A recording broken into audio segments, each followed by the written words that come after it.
concept or the topic in your lesson, that is from microorganism, friend and foe, just to indicate how much the microorganisms are important for us. So you learned about nitrogen fixation. We know that plants need several nutrients. They need nitrogen, they need phosphorus, potassium, several nutrients the plants require. Among all those nutrients, nitrogen is very much important for plants. Not only plants, even for animals, even for human beings, we need nitrogen. Why nitrogen? The proteins what we consume, the protein contains nitrogen. So you know very well protein is helpful for us to grow. For the growth of our body, we need nitrogen. So protein contains nitrogen. Not only that, a nucleic acid. We have something called DNA and RNA. So DNA and RNA are also made up of nitrogen. So plants, animals and human beings need nitrogen. So we take nitrogen in the form of proteins. We take in the form of proteins. Plants need the nitrogen for their growth.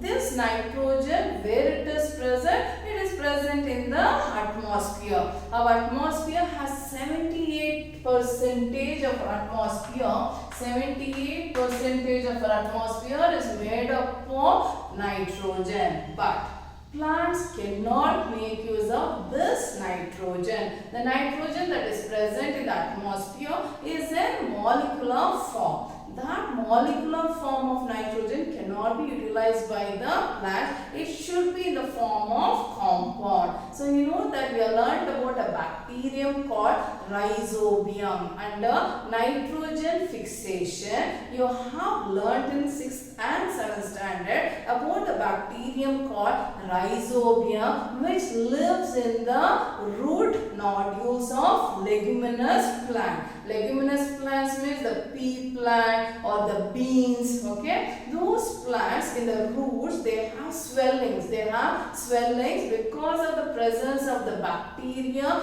called cyanobacterium called rhizobium, which will help in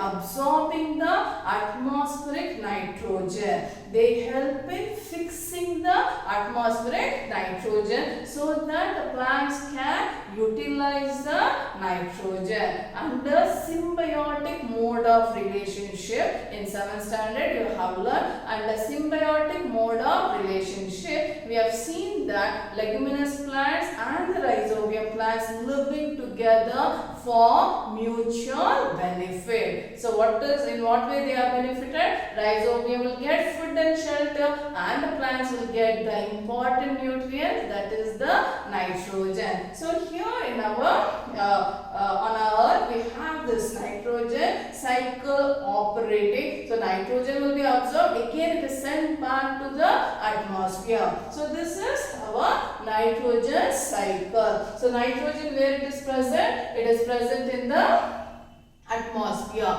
So the nitrogen will get fixed to the soil with the help of nitrogen fixing bacteria, which will fix the atmospheric nitrogen. They absorb the atmospheric nitrogen, and this bacteria will help in converting the nitrogen into useful form, that is the compounds of nitrogen. So the bacteria in turn fix nitrogen into nitrogenous compounds. So you should remember, plants cannot use the nitrogen in its molecular form. It should be converted into compound. So the bacteria will convert the nitrogen, atmospheric nitrogen, into nitrogenous compound, that is nitrites and nitrates. It will convert that into nitrites and nitrates. Only in this form the plants can make use of it. So the nitrogen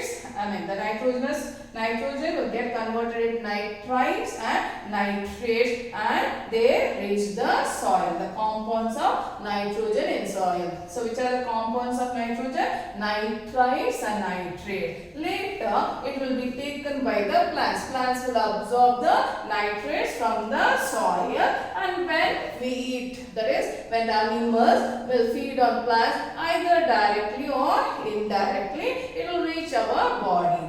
When the animals and plants will die. Then there are this bacteria and fungi which will decompose the body of the plants as well as animals, and they release the nitrogenous compound from the body of animals and the plants. Again it will return the nitrogen. So it will, animals will release the nitrogen in the form of waste. That is when the urine contains the nitrogen compound. Okay, so nitrogenous waste from excretion, and when they die, the body will be decomposed and they release the nitrogen back to soil. And again in the soil there are few bacteria present. That bacteria will turn the compounds of nitrogen.